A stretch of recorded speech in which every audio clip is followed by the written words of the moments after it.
झारखंड की गलियों से एक आवाज आया है, झारखंड की गलियों से एक आवाज आया है, उठो नौजवानों फिर से इनकलाब आया है। आज किसी भी राज्य का निर्माण होता है तो उस राज्य का निर्माण किसी न किसी उद्देश्य के लिए होता है कि आखिर इस राज्य के निर्माण का उद्देश्य क्या है, क्यों बना ये राज्य।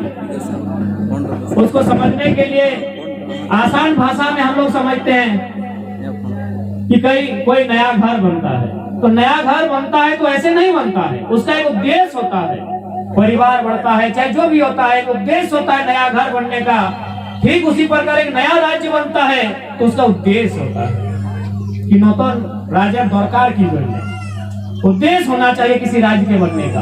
तो ठीक उसी मंसूबे के साथ, उसी सपने के साथ इस झारखंड राज्य का निर्माण हुआ था। यह झारखंड राज्य बड़े लोगों को देखकर नहीं बना था। झारखंड ही नहीं, दुनिया में कोई भी नया राज्य, नया जिला बनता है तो विकास, जिन लोगों का विकास हुआ है, जो लोग ऊपर बैठे हैं उन्हें देखकर नहीं, जो दलदल में हैं, जो गरीब लोग हैं, जो शोषित लोग हैं, उन्हें ध्यान में रखकर किसी राज्य, किसी जिला का आविष्कार होता है। आज उसी उद्देश्य के साथ झारखंड राज्य का निर्माण हुआ था। झारखंड राज्य जब 15 नवंबर धरती आबा बिरसा मुंडा की जयंती पर एक राज्य के रूप में विकसित हुआ, उस समय के तत्कालीन राज्यपाल, उस समय जो हमारे इस राज्य के पहले राज्यपाल थे प्रभात कुमार, उन्होंने कहा था कि जिन साधन, संसाधन और परिस्थितियों के साथ ये झारखंड राज्य अलग हुआ है, आने वाले 20 सालों में ये नंबर 1 राज्य रहेगा हिंदुस्तान का। लेकिन आज दुख की बात, आज दुर्भाग्य की बात, ये राज्य 1 नंबर पर नहीं अपितु पीछे से नंबर 1, 2, 3, 4 कहीं ना कहीं जिन लोगों के हाथों में इस राज्य की बागडोर गई, हमरा जाके बागडोर दिलाम, उन लोगों ने कहीं ना कहीं केवल और केवल छल कपट करने का काम किया है। आज चांडिल डैम की बात ले या हमारे धनबाद बोकारो में जितने भी कोल कारखाने बने उनकी बात ले, सिर्फ और सिर्फ यहाँ के लोगों का जमीन लिया गया है। बदले में इन्हें लाठियां, कभी जेल की यातनाएं, कभी झूठे मुकदमे और कभी कभी नक्सलवादी शब्द मिला है। आपके इधर है कि नहीं पता नहीं, हमारे उधर तो जो लोग आंदोलन करते हैं, जो लोग जमीन के बदले हक अधिकार की बात करते हैं, जो भ्रष्टाचार के खिलाफ आवाज उठाते हैं, उन्हें लोग नक्सली घोषित कर देते हैं। एक राज्य, एक सुंदर सा राज्य हमें मिला था। आज इस राज्य की दशा, इस राज्य की दुर्दशा अगर हम लोग देखते हैं, सोचते हैं, तो कहीं ना कहीं बैठकर रोने का मन करता है कि राज्य किसके लिए बना और क्यों बना ये राज्य, क्यों बना ये राज्य, ये राज्य किसके लिए बना है, इस राज्य की बनने की जरूरत क्यों थी। अगर आज ये राज्य उन्हीं लोगों के लिए बनना था जो लोग सदियों से संपन्न हैं, जो लोग अंग्रेजों की गुलामी में भी संपन्न थे, तो ऐसे राज्य को बनने की आवश्यकता नहीं थी। यदि ये राज्य, अगर इस चांडिल डैम का पानी अगर टाटा इसको कहीं जाता तो मुझे लगता है डैम बनने की आवश्यकता है। ये डैम, इसका निर्माण यदि होना था, अगर बिजली के उद्देश्य से इसका निर्माण होना था, तो पहले बिजली की रोशनी उन घरों तक जानी चाहिए जिनके खेत, खलिहान, गांव इस डैम में समा गए।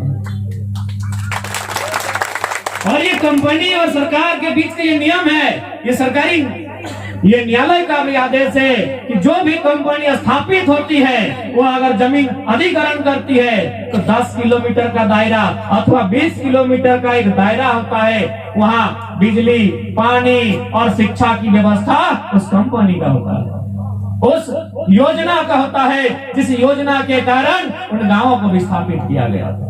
लेकिन आज बातें उस समय बहुत बड़ी बड़ी होती है, और जब चांडिल डैम भी जिस समय लिया गया होगा, आज भी 2-4 हमारे बड़े लोग उपस्थित होंगे, आप उनसे पूछ सकते हैं कि आखिर चांडिल डैम क्या बोल के लिया गया था। कि चांडिल डैम में जो जमीनें ली गई थी, 116 गांव जो विस्थापित हुए, जो आज जलडुब्बी बन गए हैं, डैमडुब्बा बन गए हैं, उनको क्या कहा गया था? उनको यही कहा गया होगा कि यहाँ एक डैम बनेगा, यहाँ पानी जमा होगा और यह पानी आपके खेतों तक जाएगा। यह पानी सिंचाई के काम आएगा। यह पानी अगर बिजली बनेगा तो पहला बल्ब, पहला पंखा आपके घर का जलेगा। इन बातों के साथ जमीनें ली जाती है, इन बातों के साथ नया योजना का निर्माण होता है, और जैसे योजना का निर्माण होता है ये लोग अंग्रेजों से भी बुरा बर्ताव करते हैं।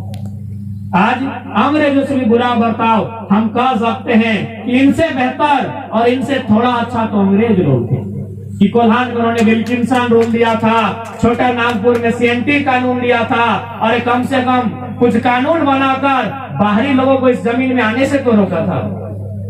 इनसे अच्छा अंग्रेज लोग थे कि उन्होंने हमारे जमीनों में बाहरी लोगों को आने से, उनके अतिक्रमण करने से रोकने के लिए कानून बनाया था कि झारखंड के लोग भोले भाले लोग हैं, इनकी जमीनों का ये अतिक्रमण नहीं करेंगे। लेकिन आज जितनी भी गवर्नमेंट बनी, ये बात आपको मानना होगा, ये सरकारें बड़े बड़े पैसे से जीत कर जाते हैं, लाखों अरबों खर्च करते हैं, तब जाकर ये सरकार बनाते हैं, और वो पैसा हमारा और आपका नहीं, बड़ी बड़ी कंपनियों का होता है। तो जाहिर सी बात है वो सरकार उन कंपनियों के लिए काम करेगी जिन कंपनी ने इनको फाइनेंस किया है। अंत में हम लोग यही ना कहते हैं, जिंदगी से हार कर मर जाते हैं। तो इस बार अपने जहन में इस बात को डाल लीजिए कि हम लड़ेंगे, लेकिन हम हैं तो इंसान। यदि टूट गए और ऐसा लगा कि हमें जिंदगी त्याग देनी चाहिए, तो हम जाते जाते उनको भी लेकर जाएंगे जो हमारी जिंदगी को जहन्नुम बनाने का सब भाषा में कहें। आज जितने भी विस्थापित गांव के लोग हैं, उन लोग टूटा हुआ आशिक बन जाइए। टूटा हुआ प्रेमी देखे है ना, जब प्रेम करे, जब दिल टूट जाता है तो बोलता है हम तो डूबेंगे सनम, तुम्हें भी ले डूबेंगे। तो जितने भी विस्थापित लोग हैं, आप उसी उदाहरण को अपने पक्ष में लीजिए कि हम तो जाएंगे अगर दुनिया से, क्योंकि हम तो टूट चुके हैं, हम तो हार चुके हैं, इस सरकार से हारे, इन बड़ी बड़ी कंपनियों से हारे हैं। लेकिन अगर जिंदगी की जंग हार जाएंगे तो उससे पहले तुमको भी कबाड़ जाएंगे, चाहे चांडिल डैम रहे या जो बड़ी बड़ी कंपनियां जो कार्यालय बने हैं, इनको भी कबाड़ के जाएंगे, क्योंकि मरता क्या नहीं करता। हमने कितनी जिंदगी को वीरान किया है, हमने कितनी शहादतें दिया है। आज इसी माटी ने कोल विद्रोह, चुहाड़ विद्रोह देने का काम किया है। तो कहीं ना कहीं हम लोग थोड़ा सा भूल गए कि हम लोग कौन हैं, हमारा वजूद क्या है, हमारा इतिहास क्या है। हमने लड़ने के लिए पीछे कदम किया है। आज जिस प्रकार एकजुटता का परिचय दिया है, इसी एकजुटता के साथ इस लड़ाई को लड़ना है, अंतिम मुकाम तक लड़ना है। यदि जरूरत पड़ी, अगर बलिदान देने की आवश्यकता पड़ी, अगर लहू बहाने की आवश्यकता पड़ी, तो चांडिल डैम का नदी फिर से लाल लाल हो उठेगा। लेकिन इस बार उस लहू में किसका किसका लहू होगा, ये कोई डीएनए में खुलासा नहीं कर पाएगा। हमने बहुत बलिदान दिया है। आपको क्या लगता है, आपके आदर्श निर्मला क्या बाहरी भीतरी का मामला था? जी नहीं, उसमें बाहरी भीतरी के साथ साथ स्वर्ण रेखा परियोजना का मामला भी शामिल है। उनकी हत्या में कंपनी का भी हाथ है। आप इस बात को जांच करने के लिए कहिए, आप कितना सहेंगे, कितना जुल्म सहेंगे और कितना कुर्बानी देंगे।